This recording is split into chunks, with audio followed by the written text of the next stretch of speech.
you for joining us on this wonderful Friday evening. My name's Lisa Gresci. You may recognize me because I'm a reporter for Channel 4, WBZ. If you don't recognize me from that, I also grew up in Stoneham, born and raised, and more importantly, I was a Boys and Girls Club kid myself. And for whatever reason,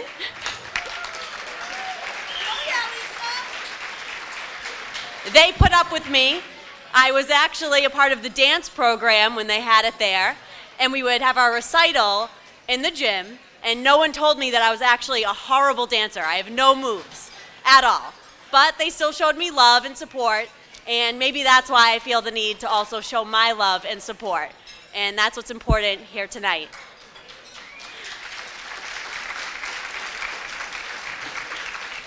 That being said, this is a wonderful event. You're going to get to know some of these kids that are so special and truly feel like the Boys and Girls Club is a home they've never had. And I'm going to let them tell their own stories. With that being said, I'd like to invite Maddie Connery up to the stage along with Adam Rogers. If you want, you can stand on this, you can lean over.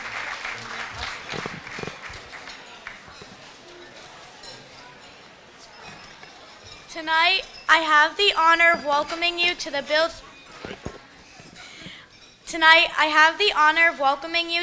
Chatwin Memorial Gala. One reason I was chosen to speak is because Mr. Chatwin and his wife Joan have a lot in common with my grandparents. The most important being they helped raise their granddaughter. The other reason is Anthony said he would get me Dunkin' Donuts. So that was a deal breaker. Right now, nearly 1/3 of the kids our clubs serve are being raised by their grandparents or someone other than their parents. I am one of those kids. For the past few years, my guardian has been my grandparents. I live with them not because my parents are bad people. In fact, they're the opposite. They're amazing and I love them both so much. But they each had their own personal battles that made raising a teenage girl a lot harder. For a long time, the three of us were like a little team.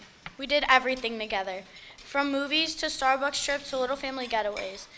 My mom, dad, and I were all best friends. Eventually, things became a little tough. My dad started working a lot. My mom was making new friends. They separated. It became lonely for me. I hang out with my Aunt Sarah all the time, but then she went on to her own life and grew up. I moved in with my mom, but then she met a guy who was terrible to her. He drank, he did drugs, and he hit her. One night, he put his hands on me, and although my mom didn't defend herself against him, she certainly defended me. Because of him, my mom had to give up custody. I ended up living with my grandparents until my dad could get an apartment for us. We're finally able to get our own apartment, but he had some scary health issues, so he decided that I should stay with my grandparents, my two guardian angels who saved me. They decided the best way to prepare for retirement was to raise a 13-year-old again for the 5th time. I know, crazy. My mom is amazing, my twin and my best friend. My dad, no matter how mean I am to him, and I'm mean to him a lot, he's always my #1 supporter, and I know he loves his little girl so much. My grandmother is strong, independent, and has some of the best traits both of my parents have. She's an activist who works with the Alliance Against Violence in Stoneham and is an executive at the Savings Bank in Wakefield. My grandfather is a veteran, a hero, and works on the Memorial and Veterans Day Committee. My Grammy, Gimpy, Dad, and Mom are all here. Can you guys stand up? Thank you all for that, all that you do and how much time and effort you put into this thing called life. I love you all so much.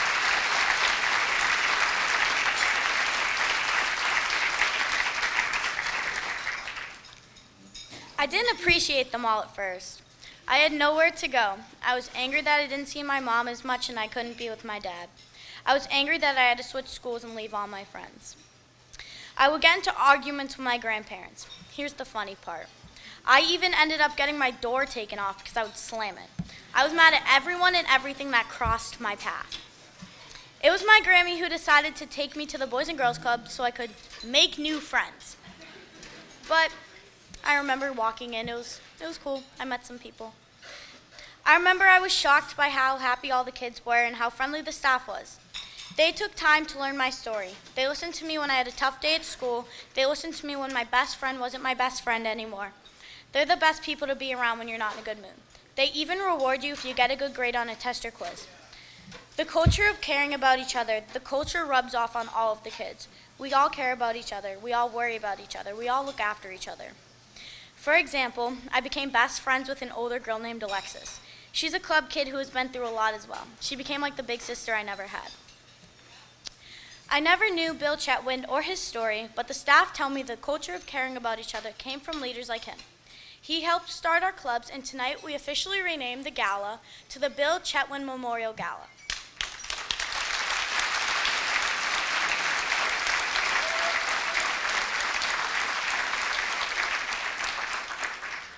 I also learned that my family and his family have a few things in common. Like Gimpy, he served our country. Like Grammy, he volunteered everywhere. Like both of them, he helped raise his grandkids. His home was also an intergenerational home too. Bill knew the importance of doing whatever it takes to help local kids, especially families like mine. That's why the club's theme this year is to do whatever it takes. This staff, this club, they do whatever it takes for my family. They started hosting support groups for grandparents raising kids again, serving meals, and brought in social workers for kids to talk to. Mrs. Chatwin, the Chatwin family, on behalf of all the kids that Bill helped, me being one of them, thank you.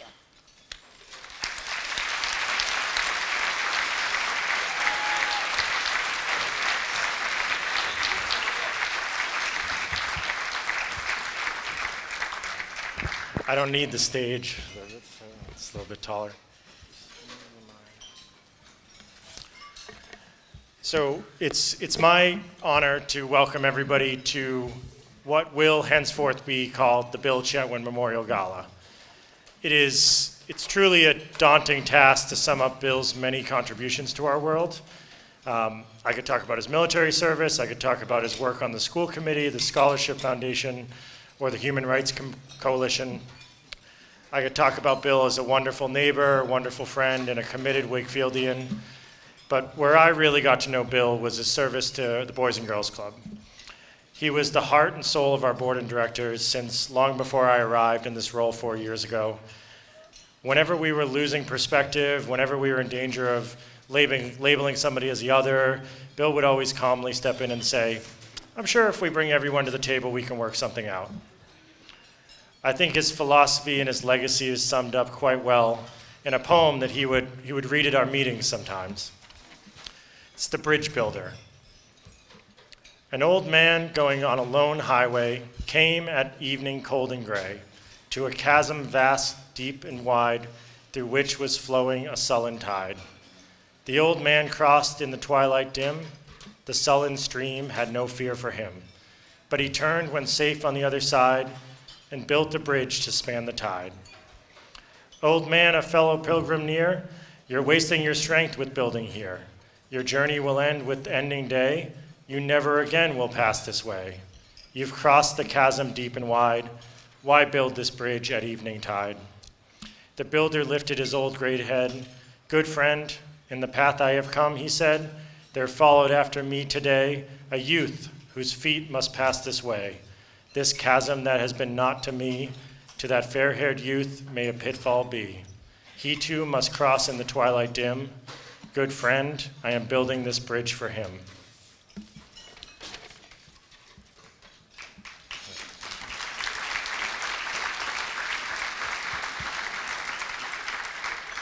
Bill built those bridges every single day. He built them for me, he built them for the children of our communities, he built them for everyone. Many of you in the audience can think of a time when Bill built a bridge for you. Bill built the bridge that we are standing on right now at the Boys and Girls Club. This Boys and Girls Club would not be where it is today without Bill, and we miss him every day.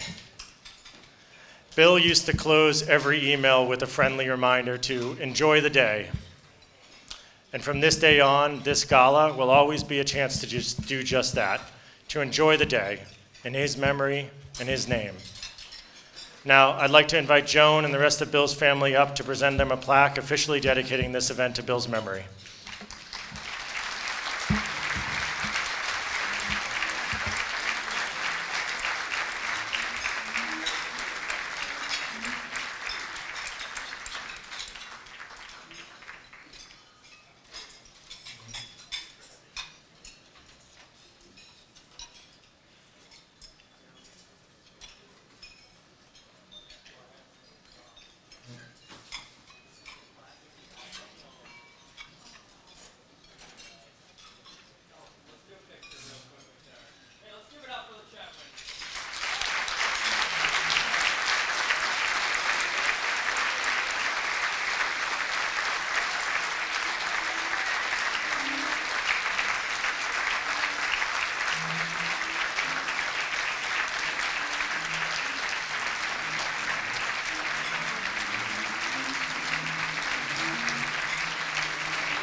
I'd like to invite Town Councilor Ed Dombrowski up for another presentation for the Chatwin family.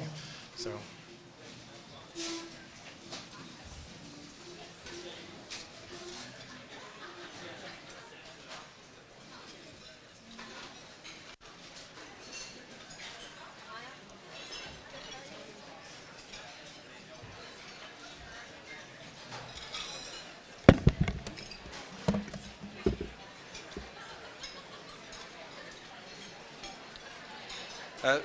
Hello, everyone, and good evening. It is my distinct honor tonight to offer congratulations and recognition to the Boys and Girls Club of Stoneham and Wakefield, or as we in Wakefield like to call it, the Boys and Girls Club of Wakefield and Stoneham, on this another successful gala this evening.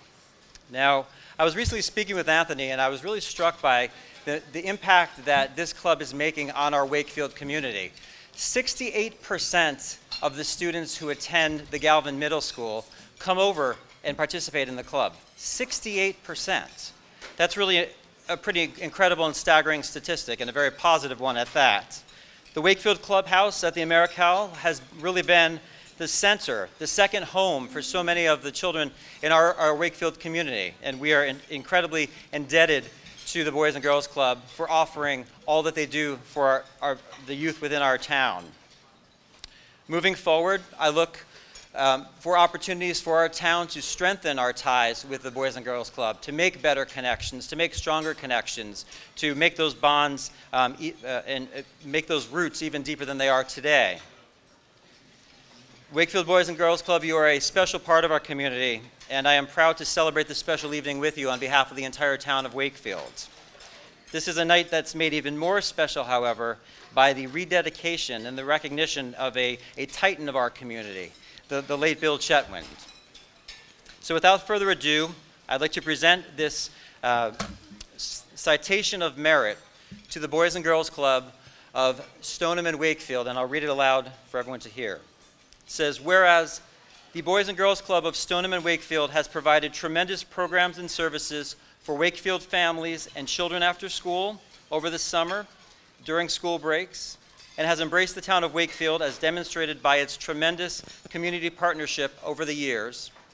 And whereas the Boys and Girls Club of Stoneham and Wakefield embarks on a new tradition for this annual gala, bestowing it with the honoring of renaming the gala as the Bill Chatwin Memorial Gala. A lifelong resident, Bill was dedicated and involved and a true exemplary member of our community. Bill was one of the founders of the Boys and Girls Club of Wakefield. He was on the board of directors of the Wakefield Citizen Scholarship Foundation, was a past chairman of the Wakefield School Committee, started the Wakefield Human Rights Commission, and was involved in the creation of the Wakefield Farmers Market. And whereas the Boys and Girls Club of Stoneham and Wakefield opened the Wakefield Clubhouse in 2015 in the historic AmeriCal Civic Center in downtown, and has since created a place for our youth, all the youth of our community, to socialize, explore, learn, and develop into strong, independent individuals. And finally, whereas the Boys and Girls Club of Stoneham and Wakefield hosts the annual dodgeball fundraiser, Dodging for Dollars, I should point out that Wakefield is in training. 2018 went to Stoneham. 2019 went to Stoneham. 2020 will go to Wakefield. And Dodging for Dollars, with the proceeds going directly to sustain the impactful programs that the Boys and Girls Club offers to our Wakefield community each and every day. So now, therefore, I, Town Council Chairman Edward Dombrowski of the town of Wakefield, cause a copy of this citation to be inscribed upon the records of the town, and cause a copy to be presented to the Bill Chatwin Memorial Gala at the Danforsport Yacht Club on this day, November 8th, 2019. Thank you.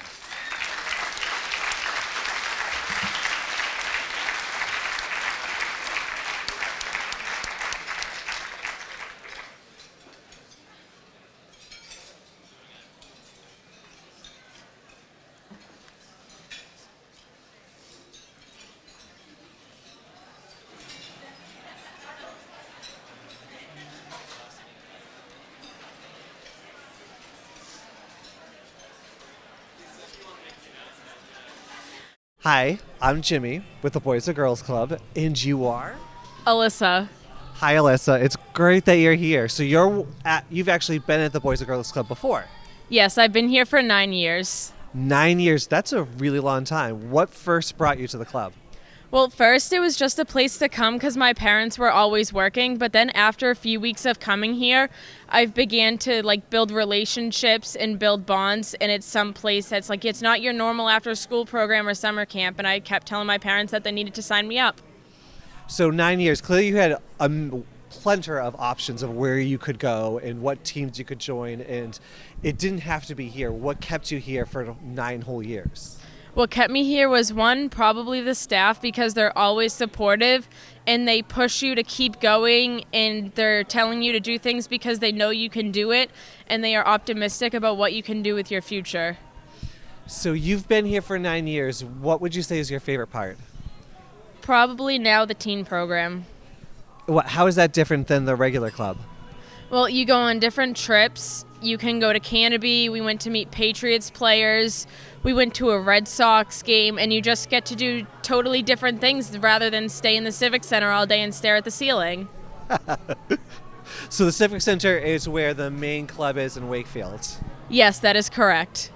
And clearly you've been at the club for 9 years, so you've been at the Civic Center for a long time. Yes. Are you new to the teen zone, or have you been there for a few years? I've been with the teen zone whenever it opened up. Oh, so you were one of the first students who came? Yes. Wow. What was that like? It was kind of weird at first because I didn't know a lot of people because they were all from Wakefield and I'm from Reading. But after a little while, I've got to know them, and now we're becoming really good friends and becoming better with each other. So would you say that now that you've been one of the most long-standing individuals there, are you kind of like a mentor to the younger people as they come in? How does that work? Because I'm sure that when friends just start coming, they could be nervous, they may not want to be there, and they're kind of looking to see what someone like you who's been there for a long time. Yes, I share my experiences with them. I tell them that I'm there if they want to talk, and I let them step out of their comfort zones, and I'll kind of stay with them as they go through the club and meet new people so they can understand that they can become what I'm doing. That's really nice of you. Thank you. You're welcome. So I hope you enjoyed the gala this evening, and we're so glad that you could come and say hello to everybody. Is there anything you wanted to say to everyone at home? I just want to say hi to everyone at home, and I want to say thank you to everyone that's taking the time to come here because it's a Friday night, and the Boys and Girls Clubs really appreciate your support. Hello, everyone. It's me again. I hope you're enjoying your dinner. I know I sure did. Love food. Love it. Really, really good. I'd like to introduce who I believe is one of the stars of the night, my co-host, Logan.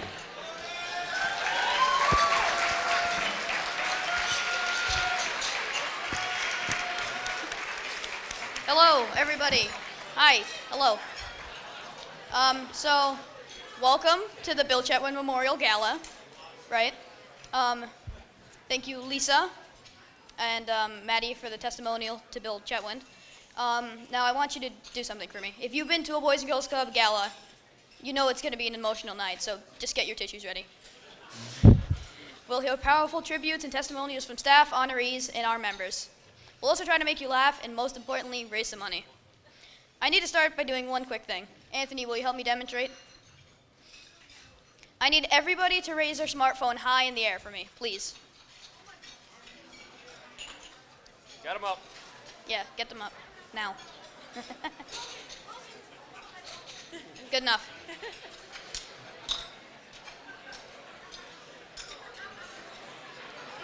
All right.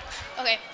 So now I want you to look on the screen and go to bidpal. Just go to the link that they were Oh yes, texting. go to the link that you were texted, right? You actually just received a text. Just now, right? High-end technology. Now, if you go to the link, it'll show you a bunch of different buttons and stuff. Now, there's a certain button called Logan Made Me Laugh. So I want you to click on that button, and you'll see a picture of me, right? I look good, right? Yeah. So underneath it, it sees you see the $5 thing? I want you to click that. Click that $5.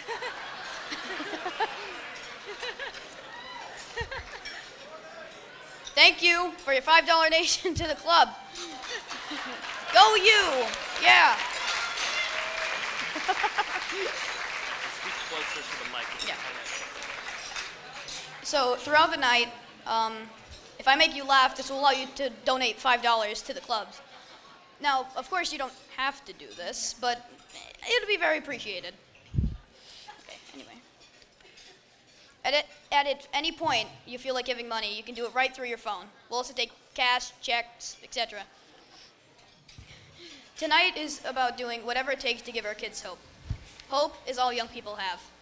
Hope for good grades, hope for a good job, hope for a better life than our parents. The Boys and Girls Clubs are a place filled with that hope because their staff does whatever it takes. We say great futures start here. I think we should say hope happens here. This is because of donors like you and all the staff who have dedicated their lives to social work. Throughout the night, I'm going to highlight some of the staff, maybe roast them a little bit, have a little fun, and also explain they do whatever it takes to our kids. Now, should we begin?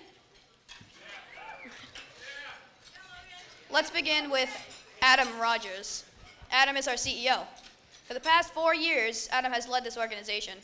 Under his leadership, our clubs now serve over 300 kids a day and thousands of kids a year. Before that, he studied in Eastern Europe, Africa, and was recently appointed to the Board of Library Trustees. Adam is also a board game aficionado. Now, bear with me here. He collects mini action figures, and he paints them. And once a week, him and his friends get together to play these very elaborate board games. This is funny because everyone always thought Anthony was the biggest geek at the clubs. But then Adam was like, hold my drink. Let me show you my action figure collection. I'm donating $5. Being more geeky and nerdy than Anthony is something not to be proud of. But Adam gives hope to every teenage video game nerd, Dungeons & Dragons fan, and every kid who may not be into that cool thing, hope, that you can still be a leader. Thank you, Adam, for being such a positive leader, and to so many kids, making our clubs what they are today. All right, you're good. Yep. Now I'm going to turn it back to my co-host, Anthony and Lisa, who will announce our scholarship winners. Now we'd like to welcome up David Lucy and Erin Shea of Epsilon.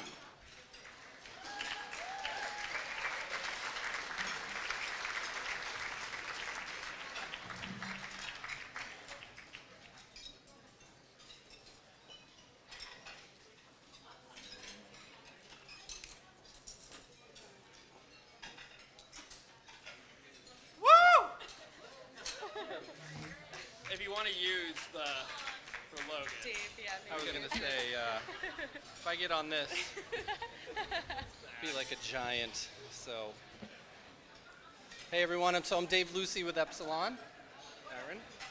I'm Erin Shea from Epsilon as well. Hello. Oh, thank you. So, we're a company, a marketing company that's actually here in Wakefield, and we actually just got acquired by a 80,000 person organization out of Paris, but we're still here in Wakefield and proud and not going anywhere. So we're excited about that. But this is the Anthony third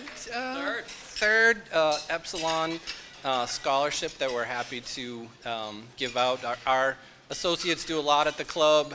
It's a big part of our onboarding with a lot of our new college grads that we hire, some of them here tonight. Have a lot of fun, and Anthony, you want to say a little bit about our winner? I will. Yeah. Didn't memorize. So, I'm glad I sent you all that information earlier today, David. Before we get to the scholarship winner, Dave and Erin are being humble. Epsilon is the single largest donor to the Boys and Girls Clubs of Stoneham and Wakefield, donating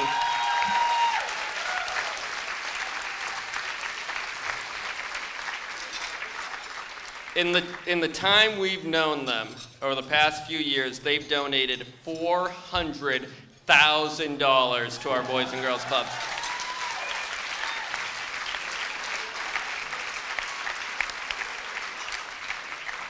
And tonight, David is going to personally donate to me $400,000. Thank you, yes, no. But he is going to do something very special tonight. Every year for the past few years, we've done an Epsilon Great Futures Scholarship. And that's donation aside. That's because if you work at Epsilon, you're the type of person and you have the character of an employee who cares. Money aside, dodgeball aside, they have mentored our kids. They've been involved in our kids. Erin, who's standing behind me, who didn't want to come up here tonight, but now I'm embarrassing her, has volunteered countless hours mentoring teens at our clubs. And with that spirit, every year they make a donation that goes to a scholarship to a young person who is involved in our clubs and who does good work in our community.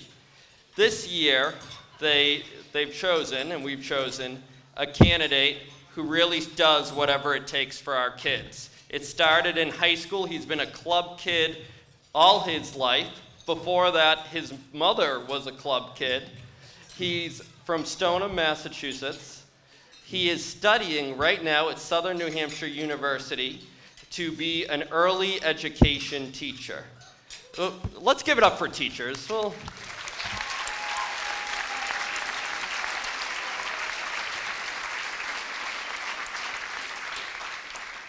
he has been a camp counselor.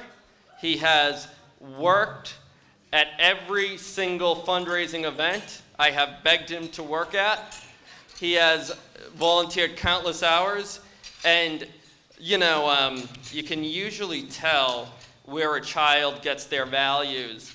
Your mom's going to hate me for this.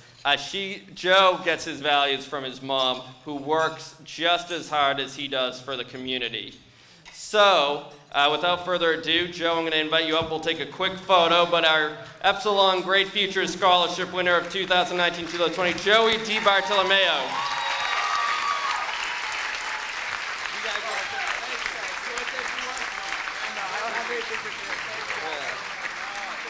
And we'll get you the check after, by the way. We don't have it. No, take a quick picture.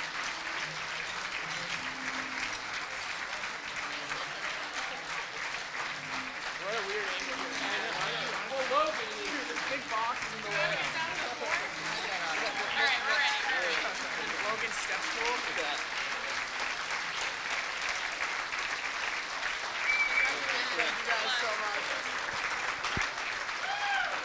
One quick thing, if you see us fumbling behind, Logan has a lot of great qualities. Height is not one of them. Okay, he called me a geek, and I get ooh for calling him short? So this is Alex, and I'm Jimmy. We're from the Boys and Girls Club in Wakefield, and we were wondering what brought you out here tonight. Well, my family's being honored. We're the Holton family. And so our relationship with the Boys and Girls Club goes back to the 70s. And my sister Karen used to work there. Unfortunately, she has passed. But that was our original connection. And then from there, we got to know the various directors at the Boys and Girls Club. And the kids just really need someplace to go. And we just would love to be able to have a teen center in Stoneham. Because for you little guys, it works. But as you get bigger, you're going to want something else. So we're crossing our fingers that fundraisers like this will continue to happen so we can. And then Wakefield wants their own building. So there is a teen center that has opened up in Wakefield, and it's very new, but it's here, and we have some of our teens that are out with us tonight. Oh, wow, that's great.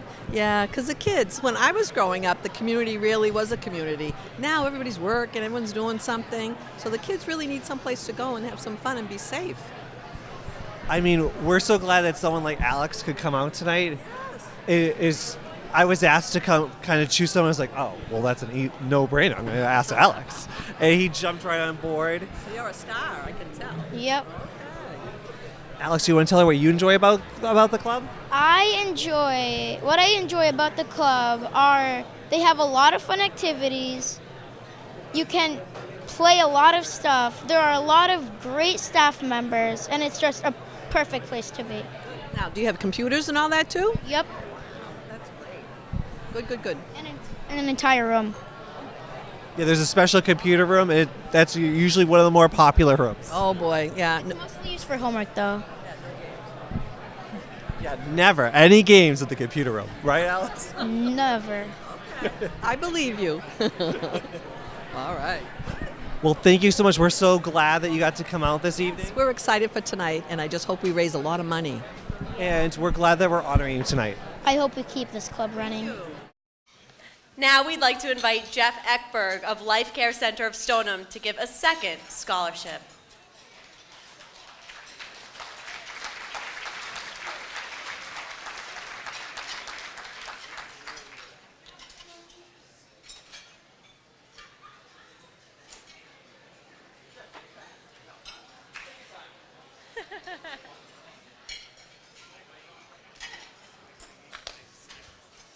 Welcome. Thank you very much. Anthony told me he was setting the bar a little higher this year. I didn't realize he was shooting it to the moon, so good job. My name's Jeff Ekberg. I'm the director of Life Care Center of Stoneham. We're a small nursing home in Stoneham. This is Terry Upham. She's the director of nursing for our center as well. I'm also a board member, but more importantly, I am a second generation club kid. My dad was an Ionic Ave Worcester kid, and I was a Lincoln Square Worcester kid, boys club. So yeah, you picked up on the Worcester thing. Thank you. Over the last few years, we've been blessed. We've been doing a lot with the Boys and Girls Club of Stoneham and Wakefield, participating at the club.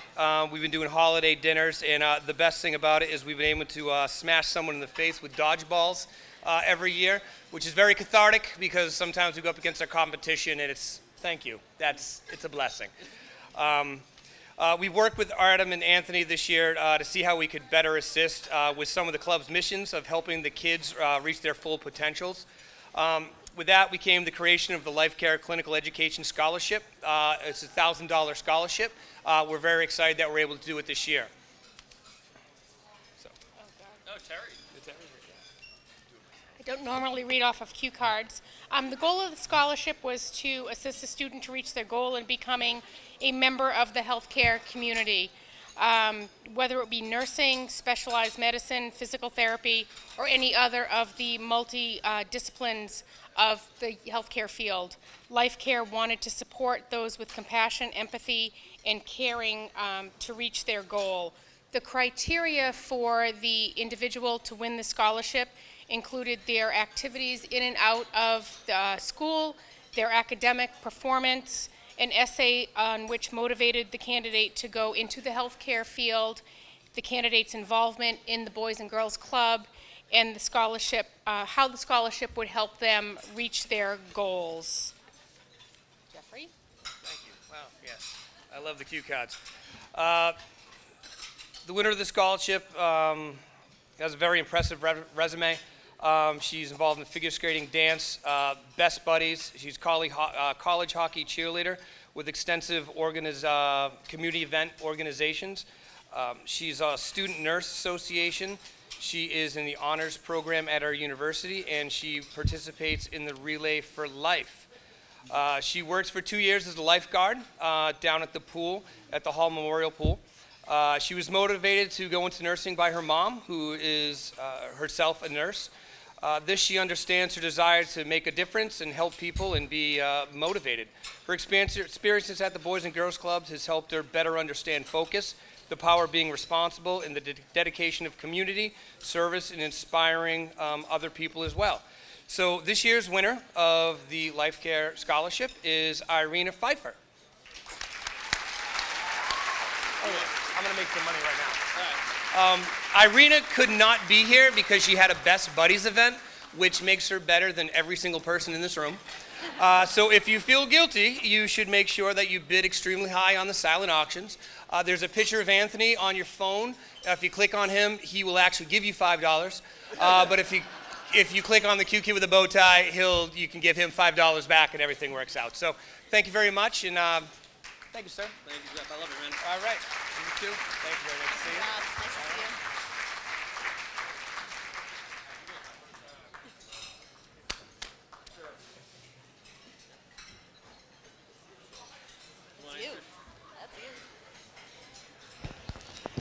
All right.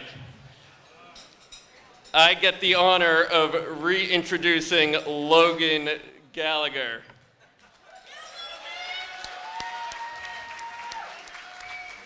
You're doing a card trick, right?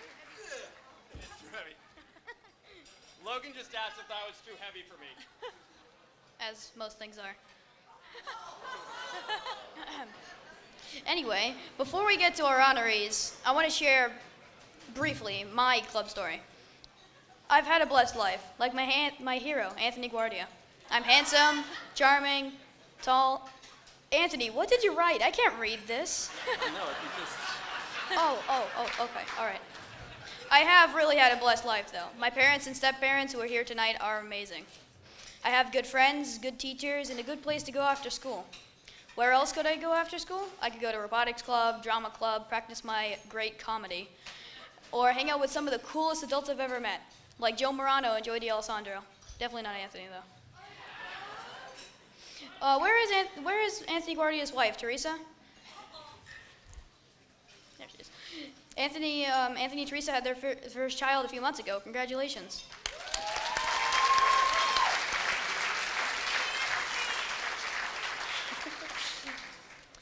I also want to say thank you to Teresa. Teresa, you have given every nerdy and awkward-looking boy at the Boys and Girls Club hope. If Anthony can get married and have a family, then anybody can.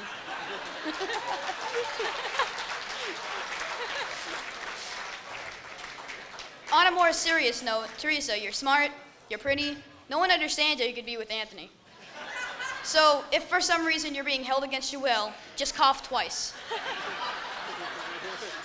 We can get you help. All kidding aside, Anthony, thank you. Anthony works in Hope. He's obsessed with giving the clubs every single resource they need to serve our kids. I was here before Anthony, and I've seen the impact these fundraisers have had.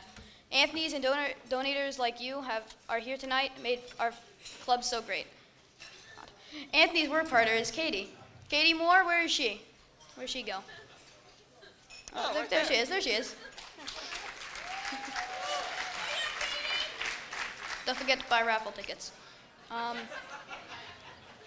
Katie came all the way from Indiana to work at our clubs. She's a proud graduate of the Indiana University, which explained why she works for Anthony. Anthony is Catholic, and most graduates of Indiana University work for graduates of Notre Dame. So Katie, it's just like home, right? But let me say something. It takes real courage to leave your home, leave your family, move across the country, and become a successful professional. We talk about strong, independent women a lot at our clubs, and Katie, they have a role model in you. Anthony, Lisa, back to you.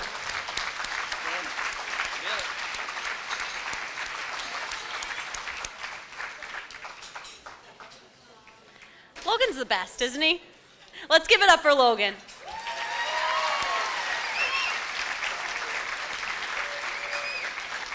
Now we'd like to welcome Steve Mayo up to the stage.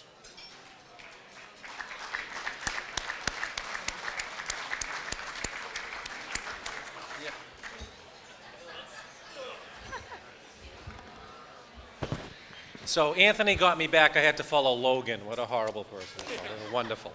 I'm thrilled to be here tonight, and on behalf of the town of Wakefield, I'm pleased and really thrilled personally to be the introducer of the McGrail family, who are being recognized by the Boys and Girls Club of Wakefield and Stoneham this evening. I have been a friend of the McGrail family for over 50 years, so for me it's very personally wonderful to be here with them tonight. But I'm going to tell you a little bit about the McGrail family.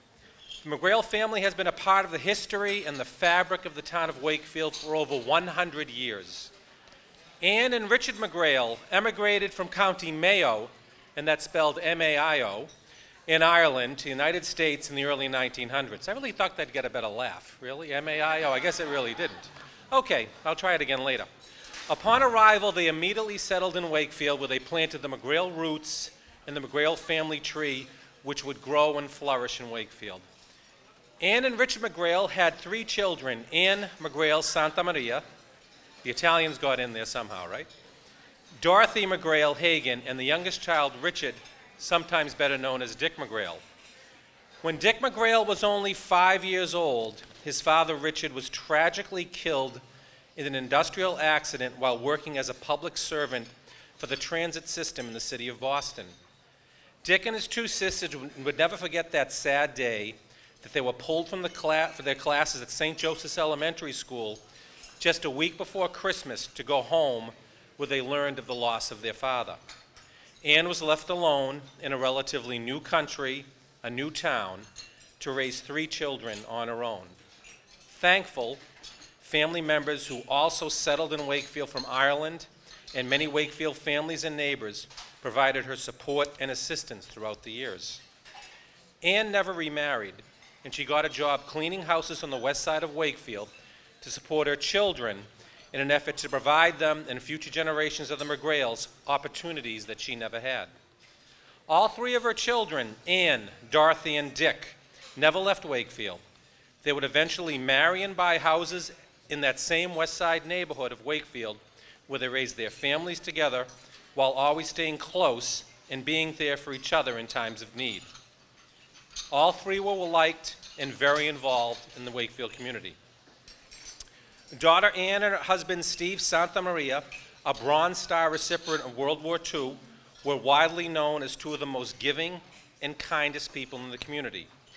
Dorothy served for decades as secretary to Wakefield police chiefs, and we have our Chief Scory here tonight from Wakefield.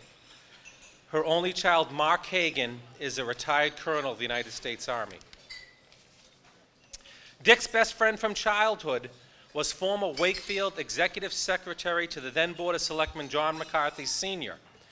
Dick and John attended St. Joseph's School together as children and then graduated as classmates from Wakefield High School. They were inseparable, lifelong friends, and they were always there for each other in good times and in bad. Like many of his generation after graduating from high school, Dick McGrail went off to serve his country in World War II. And I think it's very fitting that here we are on Veterans Day weekend honoring the McGrail family. Dick returned to Wakefield after the war and was appointed as veteran agent for the town of Wakefield. He served in that position for 35 years until his retirement. In that capacity, he provided tremendous guidance and support to countless veterans and families of World War II, the Korean War, and the Vietnam War. He had a passion for helping our Wakefield veterans and their families to the extent that many people still talk about him today. Dick McGrail also worked as an employee of the Wakefield Municipal Gas and Light Department, starting as a meter reader and eventually retiring as the assistant general manager. Now, I met Dick McGrail personally on the Little League field, where he tried to coach me in running down the line to first base. They'd line up the kids and you'd have to run to first base and they'd see how fast you could go. And I can remember some of the first words that Dick McGrail said to me.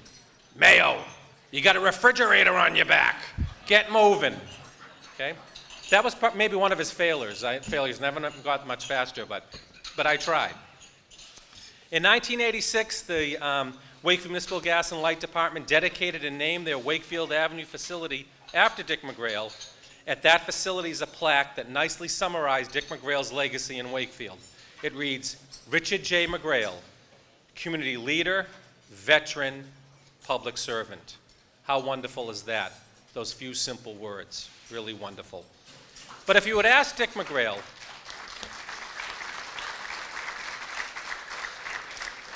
Dick McGrail, however, he would say that his proudest legacy was his children and his grandchildren. Are there any great-grandchildren yet?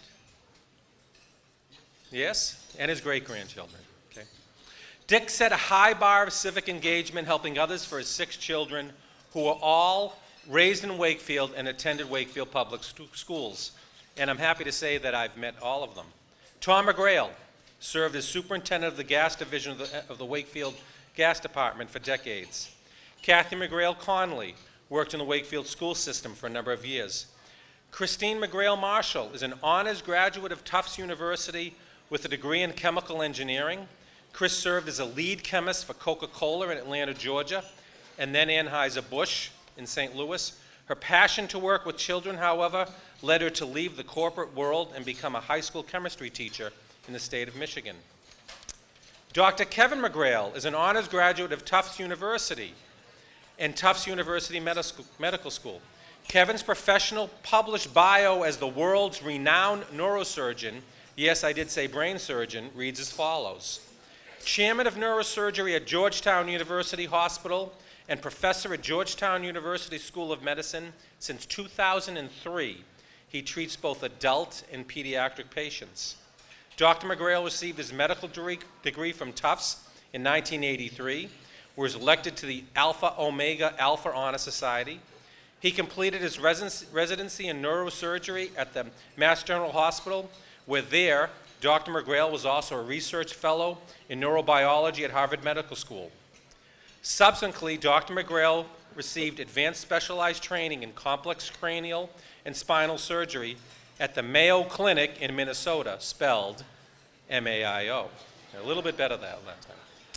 A member of both the Center for Neural Injury and Recovery at Georgetown University and neuro-oncology at Childhood Cancer Research at the Lombardi Cancer Center. Brian McGrail is the third McGrail child, and I think Brian McGrail and I met on that Little League field 50 years ago, and I'm proud to be his friend for 50 years, and I'm thrilled to be here tonight. He is a graduate of the Wakefield High School class of 1980 that Dr. Mayo, sorry to all of the other Wakefield grads in the room, says was the greatest class that ever graduated from Wakefield High School. Can I tell you? He had 3 daughters, and they were very disappointed. While at Tufts, Brian was not only a member of the Tufts University football team, but also served as the team's sole captain his senior year. He was recognized by Boston Globe at the time as Tufts University's last two-way football star, playing both safety on defense and quarterback on offense. His senior year at Tufts, Brian was an academic All-American and the recipient of 2 distinct awards. The Tufts University Bennett Memorial Scholarship, awarded to Tufts student who exemplifies the qualities of true sportsmanship, and the Tufts University Clarence Pop Houston Award as University Best Athlete. And Brian also graduated from Suffolk University Law School. We actually went to law school together at nights after we were married and had families, and he attacked law school with the same tenacity that he was on the football field. For the last 30 years, Brian is best known as an attorney with expertise in land use, having served as an expert witness in this area. He's been involved in legal aspects of some of the largest and most complex real estate development projects in the North Shore area, and he proudly serves as corporate counsel to Wakefield Cooperative Bank. Also, and what people don't know, that Brian has given a lot back to the community in Little League, Pop Warner, and Wakefield Basketball Association, and he has represented the town of Wakefield in some of our major school projects, completely free, completely pro bono, in the Galvin School, the Walton School, and the high school's coming up, so get ready. We'll be getting you again. He has 2 children, Tyler and Kyle. Tyler is the youngest senior management director in company history at the commercial real estate firm at Newmark, Knight, and Frank. And Kyle is an award-winning musician who actually led the pledge at a recent town council meeting. And next time you come back and sing, right? We talked about that. Again, they all went to Tufts University. None of them can get into Georgetown. I don't know what happened, so they all went to Tufts. I'm almost done.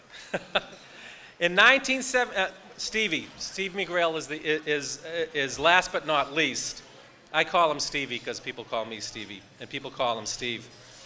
He is perhaps the best known of the McGrail children for his tremendous long resume of public service. Steve is a graduate of Northeastern University and Suffolk Law School. He served on the Wakefield Board of Selectmen from 1971 to 73, elected at an age of 22, the youngest selectman to serve in town's history. In 1972, at age 24, Steve was elected to the Massachusetts State Senate to become the youngest state senator in the history of the Commonwealth of Massachusetts. And he served in that capacity for 2 terms, representing his district, including his hometown of Wakefield, and his adoptive hometown of Stoneham. And what people don't know is this was really a Malden seat. Steve went door to door in Malden as really a no one from Wakefield coming out there, wore out many pairs of shoes, knocked on probably every door in the district, and I think even had a pair of shoes bronzed to commemorate that. So you can win if you go door to door. In 1977, Steve was appointed Assistant District Attorney for Middlesex County, and in 1979, he was appointed by President Jimmy Carter as the first regional director of FEMA for all of New England. Steve also was elected and served as commissioner on the Wakefield Municipal Gas and Light Department and served on the Wakefield Finance Committee. In 1999, Governor Paul Cellucci appointed Steve as director of MEMA, where he served until 2004, and where he made a priority looking at the needs of individuals with special hardships, seniors, and animals. Steve has become an expert leader in emergency management throughout the country as a consultant and lawyer. Steve's wife, Gigi Emerson McGrail, served the children of Wakefield as their school nurse at the Galvin for many years. Their three children, all graduate Wakefield High School, have followed their lead in public service. Mike McGrail is a graduate of the U.S. Coast Guard Academy and currently serves as Lieutenant Commander commanding a Homeland Security unit in New Orleans, Louisiana.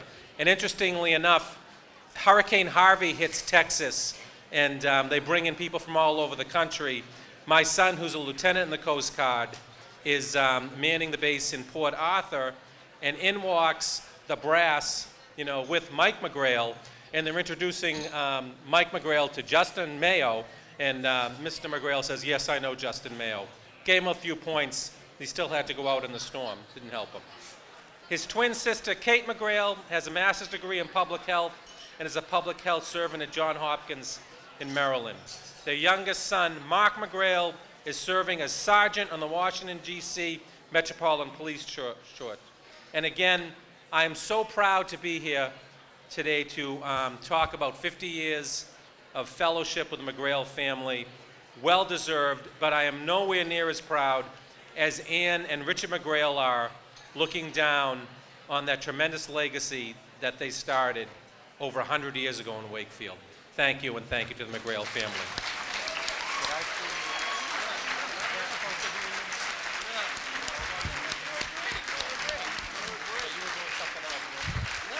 Now, who's ready for the multiple choice test on the McGrail family history? With all that being said, I'd like to welcome the McGrail family up to the stage.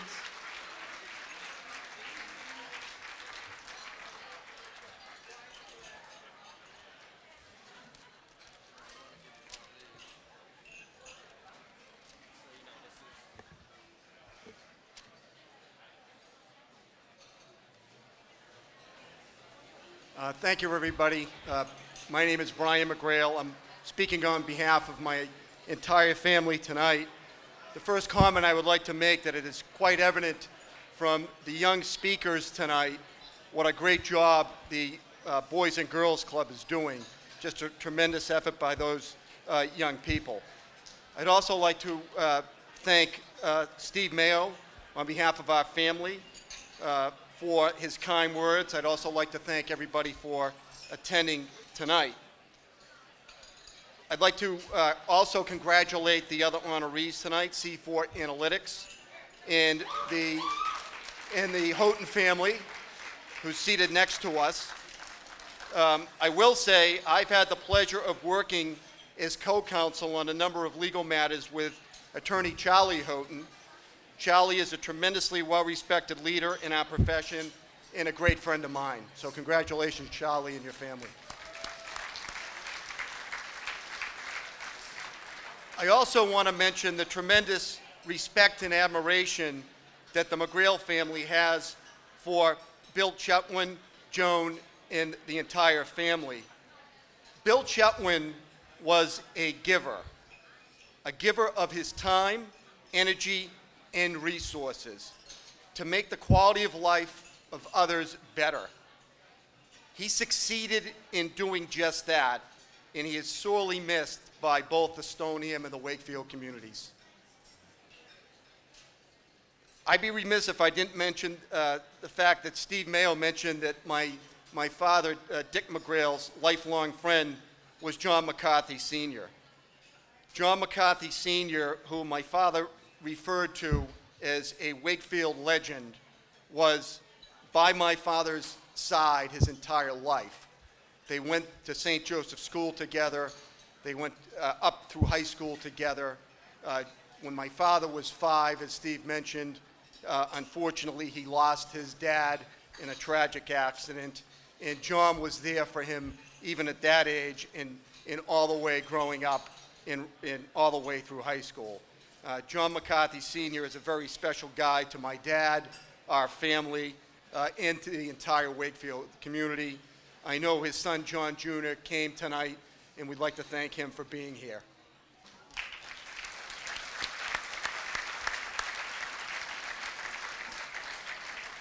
Finally and lastly, to the Wakefield, the Stoneham and Wakefield Girls and Boys Club. I don't want to get that politically incorrect. The McGrail family thanks you for the honor that you've bestowed upon us tonight. We're truly grateful and humbled by this recognition. We want to thank the Boys and Girls Club for all you do to help and provide the youth of Stoneham and Wakefield. Much like my grandmother Ann McGrail strived to provide opportunity for her family, you strive and succeed, most importantly succeed, in providing support, guidance, resources, and opportunity for the young people of the communities that you serve. And thank you for doing that, and thank you for being there for all of us. Thank you.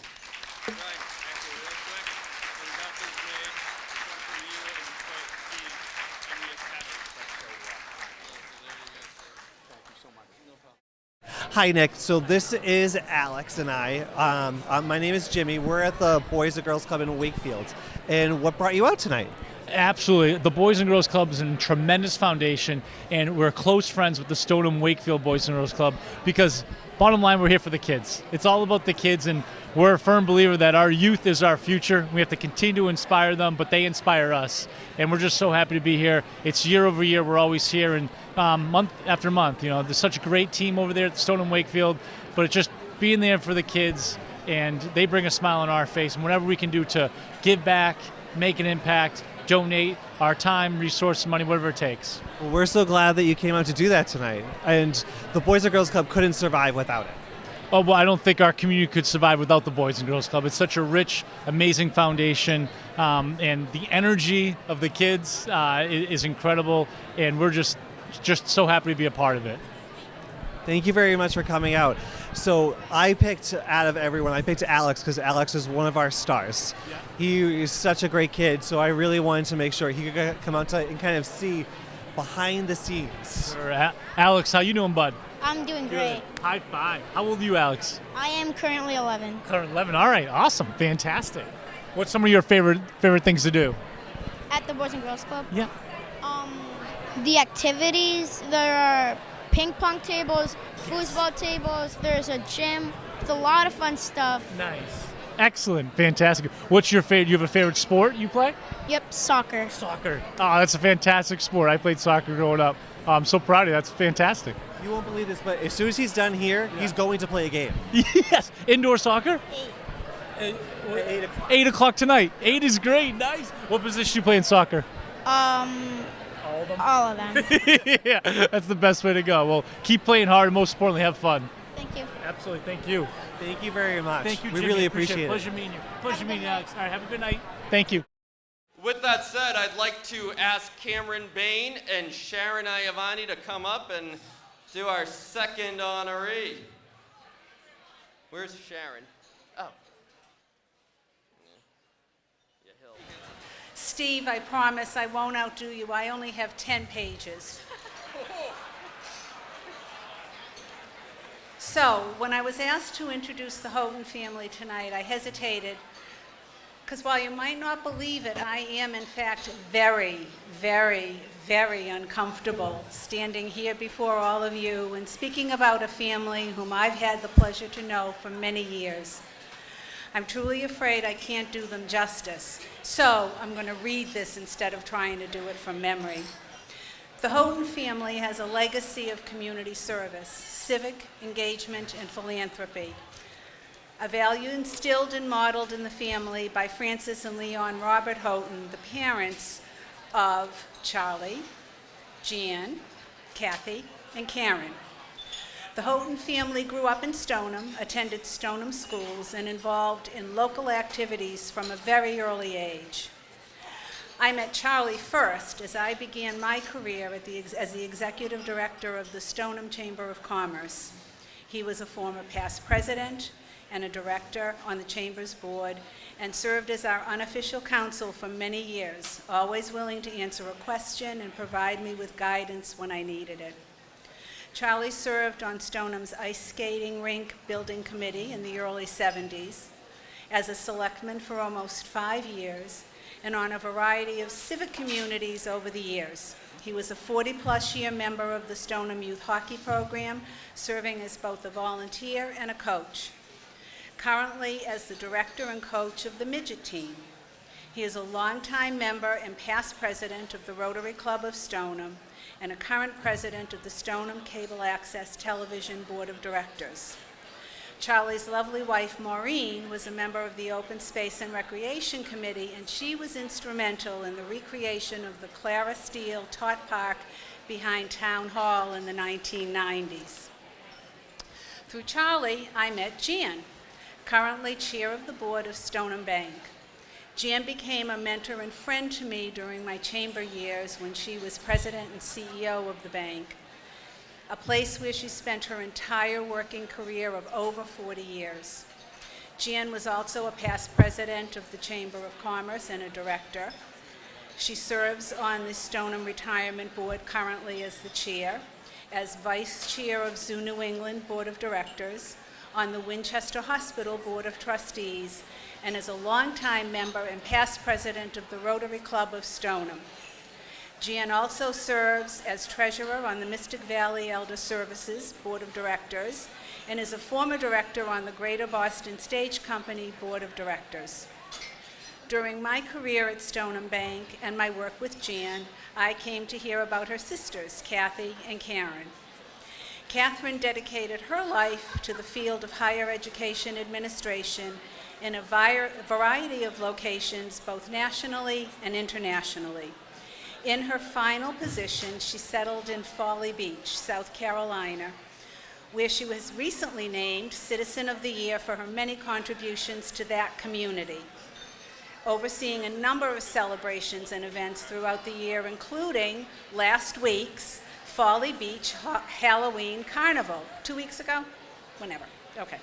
She serves as the vice chair of the Folly Beach Park and Recreation Board, chair of the Folly Beach History Museum Committee. Nope, right. She's the president of the Folly Beach Civic Club. You getting a theme here? She is a member of the Folly Beach Exchange Club and the Folly Beach Turtle Team. Not sure. Don't know. We're delighted that Kathy was able to be with us tonight to celebrate this special moment. Karen spent several of her teen years as an employee of the Boys and Girls Club of Stoneham, where she developed her love of working with children. She eventually moved to New Hampshire, where she worked in human services for the State of Maine Youth Services Program. Sadly, Karen passed away suddenly in 2018, and I'm sure she is right here in spirit and in the hearts of each one of her siblings tonight. So it is with my extreme pleasure and a great deal of joy and respect that I introduce to you Charlie, Jan, Kathy, Holton, the honorees of this year's Cameron Bain Founders Award.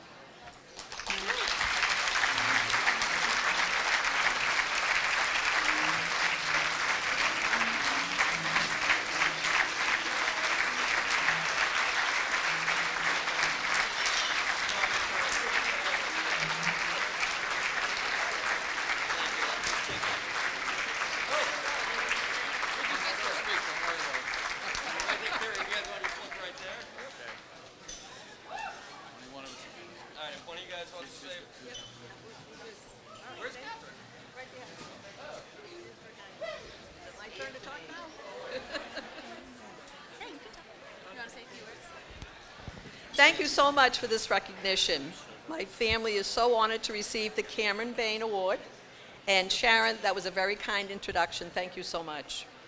My family always knew how lucky we were to live in Stoneham, how important it was to give back in the hope that it would make a difference. Today's kids need a community to nurture them and to give them the same opportunities that we all received. The Boys and Girls Club delivers that every single day for the kids.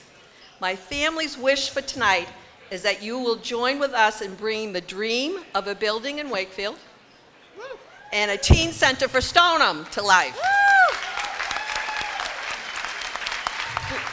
We are so happy to be recognized tonight for our past efforts and are looking forward to working with all of you to make the dream of a building in a teen center a reality. You can count on us, and can we count on you? Let's show it tonight. Thank you. Thank you. Hey, real quick, I'm not going to say how long ago because he looks really young, but Cameron Bain started this whole project when he started the Boys and Girls Club in Stoneham many years ago, so let's give it up for him.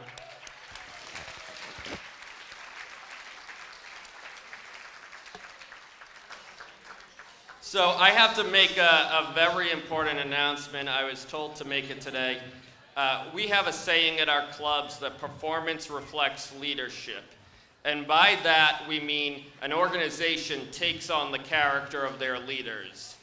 I think we can all agree that the character of the Holton family and the character of the members of the Stoneham Bank Board is reflected by that charitable spirit. So, I'd like to ask the board of Stoneham Bank to stand up real quick. If you are a member of the board of Stoneham Bank, I need you to stand up, because this is why.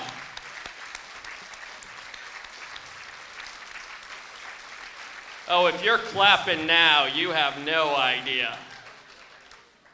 They asked me to announce tonight that Stoneham Bank, as Jan mentioned, has decided to donate an amazing gift over 6 years of $105,000 for dynamic team programming and social work. So on behalf of all the kids we serve, thank you so much to the board and to the leadership of Stoneham Bank.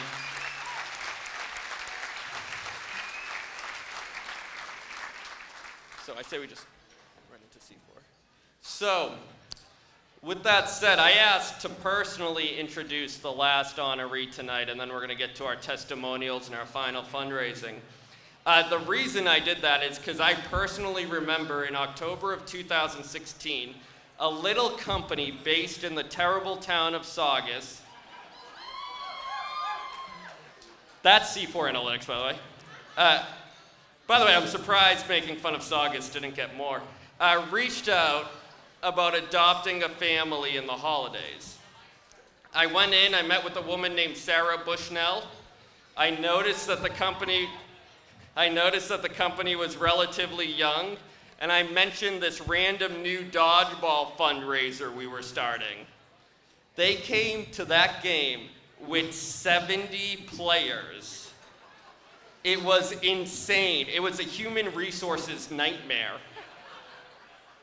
They had captains, they had a draft, I kid you not, they even live streamed the dodgeball game to all their offices across the country.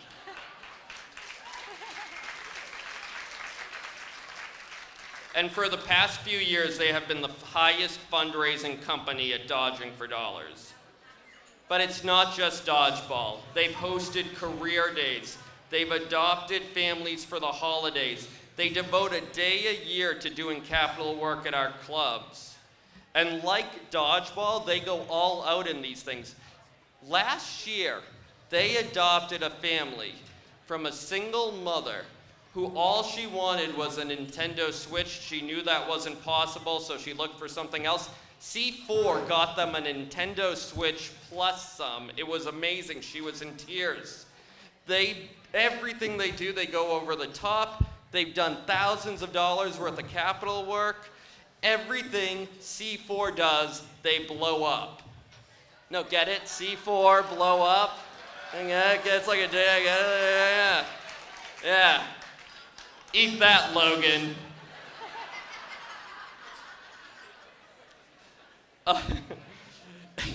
Logan's gonna beat me up after, by the way. So, without further ado, if we talk about performance reflects leadership, the performance of C4 Analytics probably reflects the leadership of their company. And without further ado, I'd like to invite their leader, Michael Weiss, up to the stage to receive their Great Futures Award.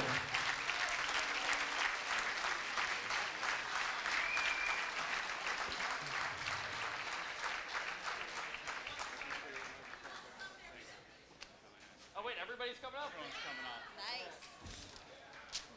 Thank you. You know, one of the best events that I look forward to going to every year is the work that we do with the Boys and Girls Club. And I think Anthony did a good job explaining the passion that we have for these events and for the club. And, you know, during our events with you guys, we get to experience all the ways in which you help assemble this community. But in reality, it's a double reward for us. And let me explain. First of all, you're supporting the C4 community and culture by bringing our employees together for a common cause. Second, and more importantly, we're able to watch the Boys and Girls Club build a local community and create the rising stars that are going to emerge out of these communities. A community building on another community. And that's the magic of the Boys and Girls Club that we're proud to be a part of. Thank you.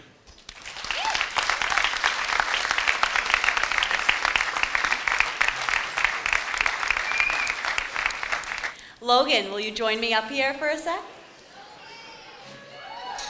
Give it up for Logan, the star. Oh, we need to bring up the stool again. I can't lift it, so.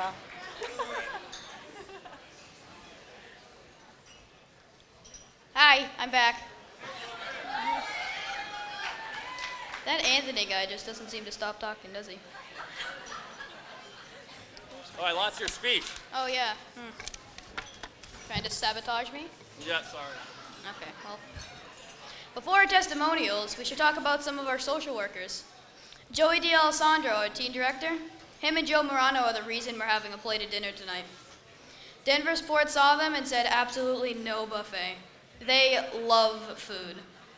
And when I say love, I mean like the love of your life kind of love. They love food so much that they make sure every hungry child in Stoneham and Wakefield can now find a hot meal, snack, drink, or something similar at the clubs. No kid should have to hope for a meal, but because of Joey and the entire teen staff, they can find food and drink at our clubs. Also, I'm not sure how many people know this, but Joey D'Alessandro was also a club kid who overcame a lot of adversity.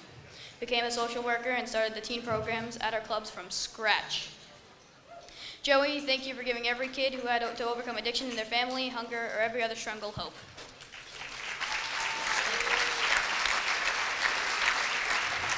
I'll be missed.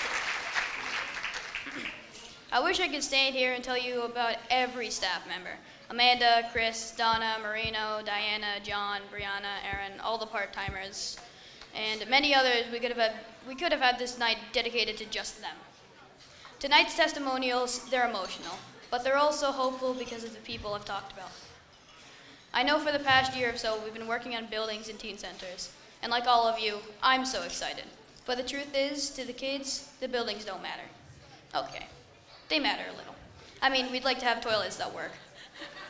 But they're not the most important. The people are. The people give hope. The people do whatever it takes, and our Boys and Girls Club of Stoneham and Wakefield have the best people. It's why more kids keep coming. And on behalf of every club kid, thank you.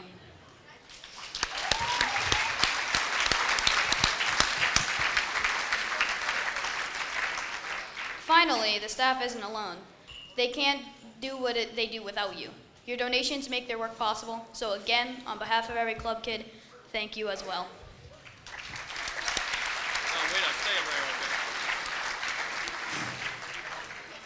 All right. Logan has practiced the speech multiple times with me. Can we give it up to Logan Gallagher? Stand up.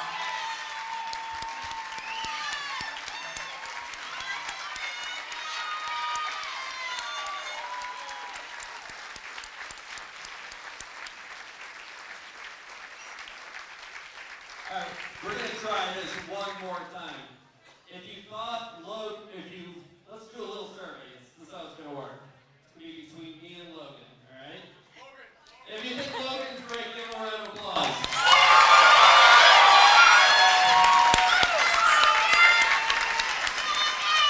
If you think I'm better than Logan,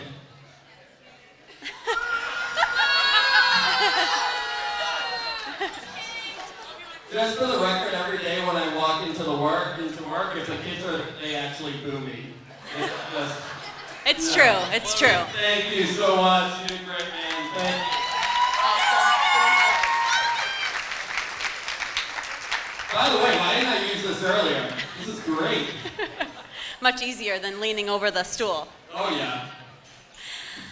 So now is really the most special part of the night, and I just want to take a moment and say thank you to everyone who's gotten up here so far. It's not easy to stand up here and see just how many people are in this room. Thank you again all for being here. So each Wednesday in the school year, I actually would go to the Stoneham Boys and Girls Club and mentor some of the teenage girls. And these are 12, 13, 14, 15-year-old girls, and some of the things that they would open up to me about and talk to me about really would make me walk away from that experience. We cover so many things in the news. Every single day I cover a different story. But I was finding myself looking forward to that moment, meeting with these young women, our future, and how I would feel when I left the club. These stories are so inspiring, and I cannot stress to you enough how worth it is to get involved in your local Boys and Girls Club. It really makes you take a step back, and these stories are incredible in our futures because these women, these young men and women, they are our future. They're really bright. So at this point, I want to welcome up to the stage Amaya, Caitlin, and Olivia. Give them a round of applause.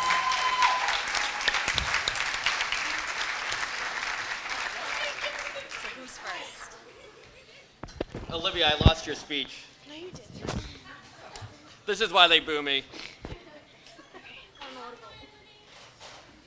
Getting the chance to share my story wasn't easy. I'm okay sharing it. I wanted to share it, but the tradition of our gala is usually only 2 testimonials. But because I'm a fighter like my mom, I fought with Anthony and a few others until they finally said I could share my story with you tonight.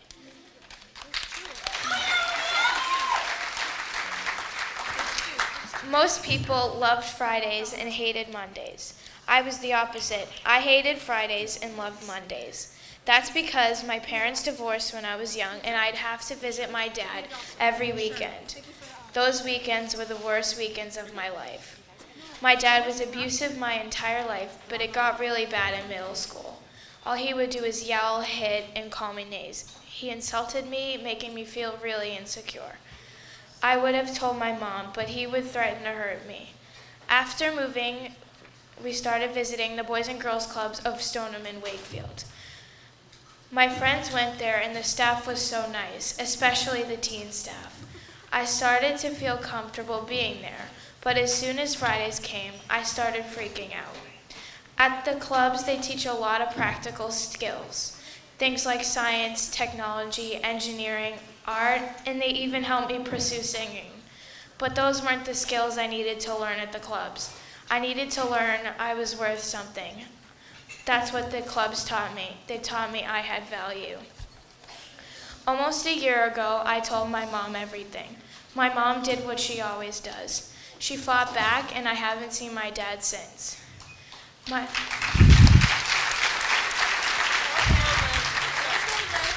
It hurts because he is my dad, but life has gotten so much better without him.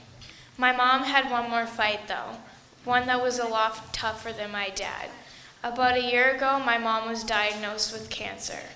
That was the most terrifying thing in my life because she is not only my mom, but my best friend, and the thought of living without her was literally the scariest. While my mom was fighting cancer, the clubs gave me a place to have no worries and be myself. They gave me a place to have fun. Whether it's karaoke night or pasta night, I know I'll smile at the clubs. Last year, the day of the very last Boys and Girls Club dance was also the very last day my mom had cancer. That day, she was announced cancer-free.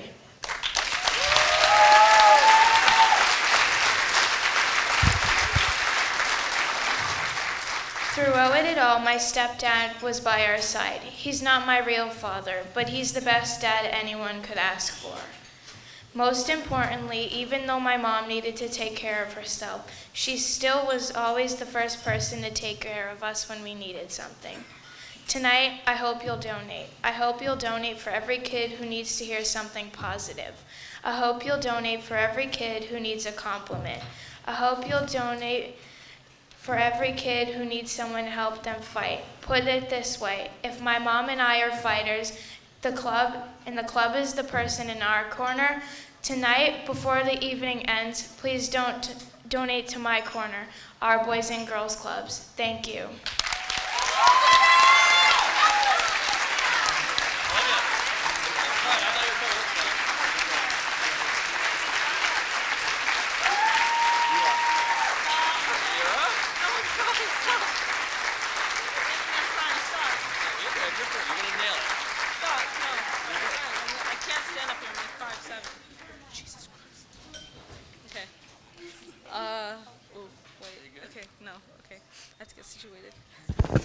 Amaya just goes, I can't stand on this thing. I'm 5'7".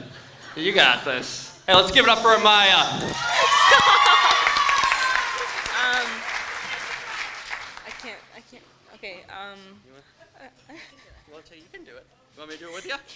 All right, I'm going to do it with Amaya. Good? You want to do it? You have a professional. I'm like crying.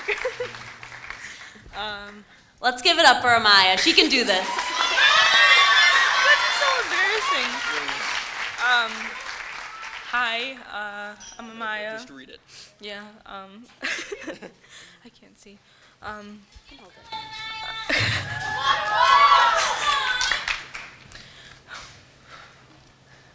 Most parents will tell you that nothing hurts more than seeing your child get hurt. It's the same for kids. It hurts to see my mom get hurt for not doing anything. My dad was abusive and out of the picture most of my childhood.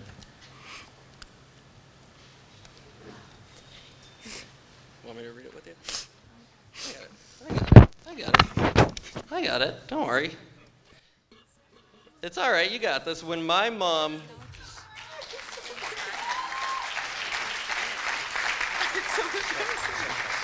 Yeah. Yeah. You good? Okay. You want to? Yeah. All right, she wants to do it. We're going to let her do it. Deep breath. Look down at the papers, read the words. That's it. You got it. Where was I? You don't have to look.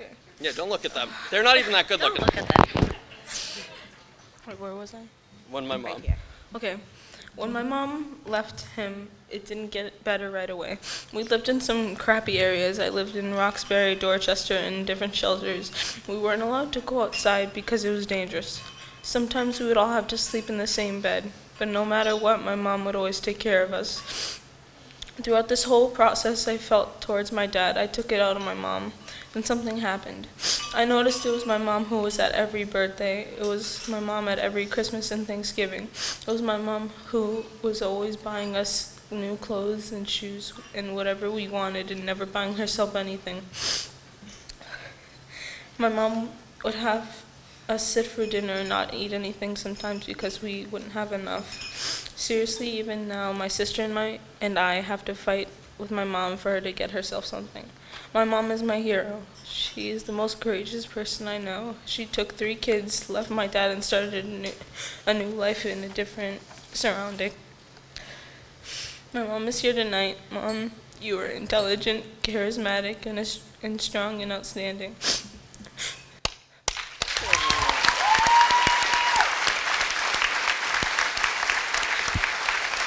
Oh, she's bawling her eyes out. Is she? Yeah. I can't see her. Doing great. Hey, there she is.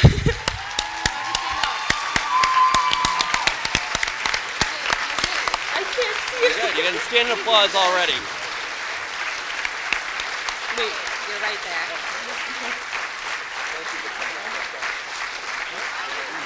My face is so red. No, it's really not. Throughout this time, my mom worked hours and hours on end, and she got us to Stoneham and Wakefield. It was a culture shock. I mean this in the nicest way possible. There were a lot of white people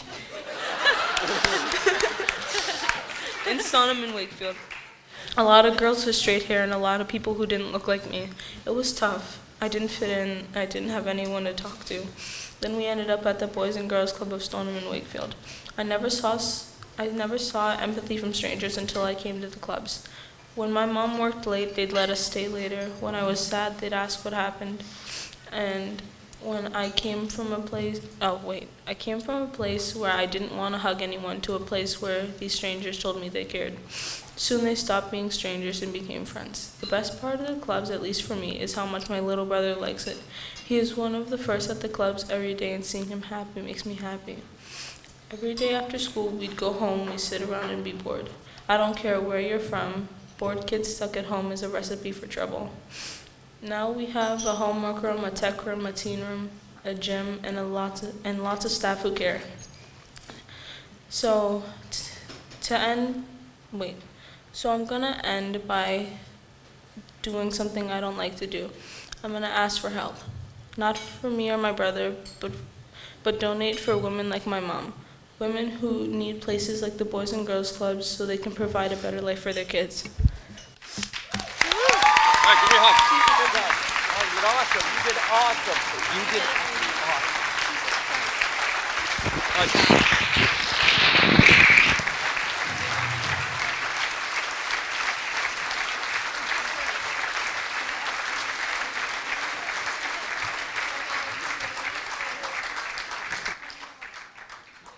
By the way, you don't have to.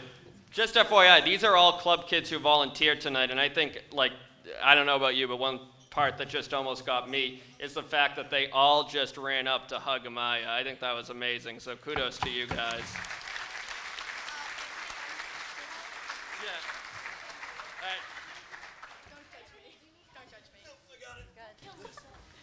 Okay. Caitlin needed the stool. Yeah, I'm a little short. Okay. Hi, everyone. I'm Caitlin Tasker, and before I begin, I want you to know this speech has two audience. One is for all you staff members and supporters, and I hope you guys will donate. But two, more importantly, it's for the kids in Stoneham and Wakefield and other similar suburbs who might hear my story and know they're not alone. In my house, I was mom, dad, I was the cook, the cleaner, the caretaker, and on the worst nights, me and my brother were the protectors. My mom wasn't a bad person.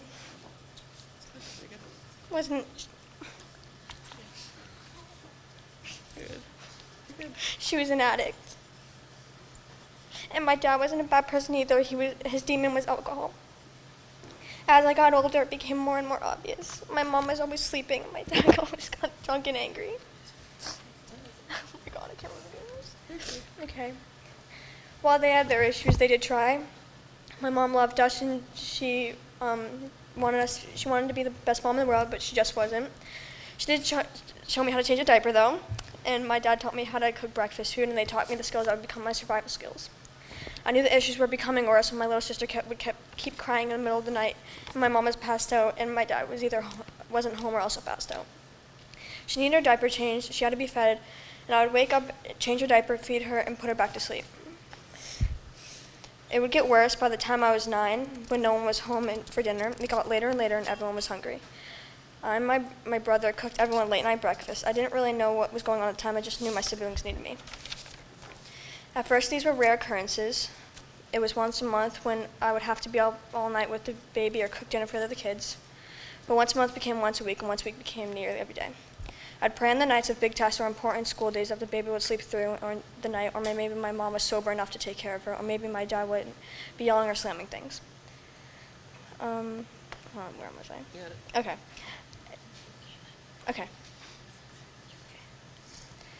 It became more obvious to others we needed help. I was constantly exhausted and usually inappropriately dressed for the winter. But it was the help that hurt the most. Being ripped apart from my brothers and sisters hurt more than anything else. The social worker was trying to say that it would help, and it was better for all of us to be with strangers, but I couldn't understand. I was their mom, their dad. How could a stranger help my little sisters better than I could? And every once in a while, we would see each other, and the same days we'd be ripped apart again.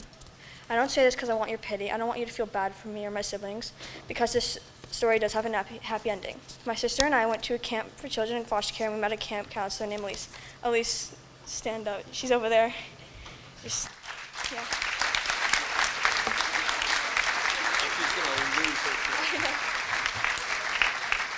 You are a counselor, our friend, and now you're our mom. You are going to adopt us together, and you gave us new life. And you're kind and nerdy, and you're terrible slang. No one says lit anymore. But you saved our lives, being Cassie, love you. Here's the thing, my story's even sadder because it's not uncommon. Right now, a lot of kids in Stoneham, Wakefield, and other surrounding towns are going through the same thing we went through. They think it's normal, and they think, and if they're watching this on YouTube, one, it's not normal to have to change your little sister's diaper because she's crying and feel no one else is waking up for her.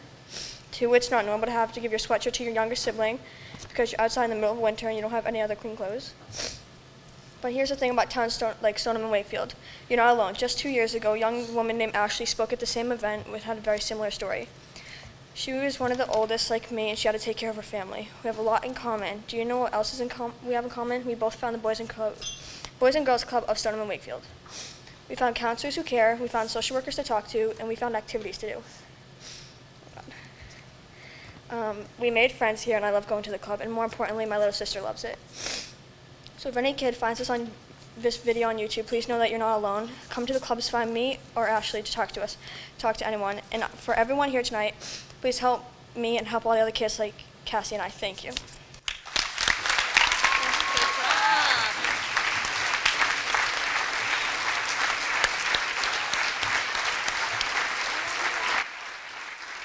I love this up here. These girls love and support each other so much, and these are the friendships they found at the clubs.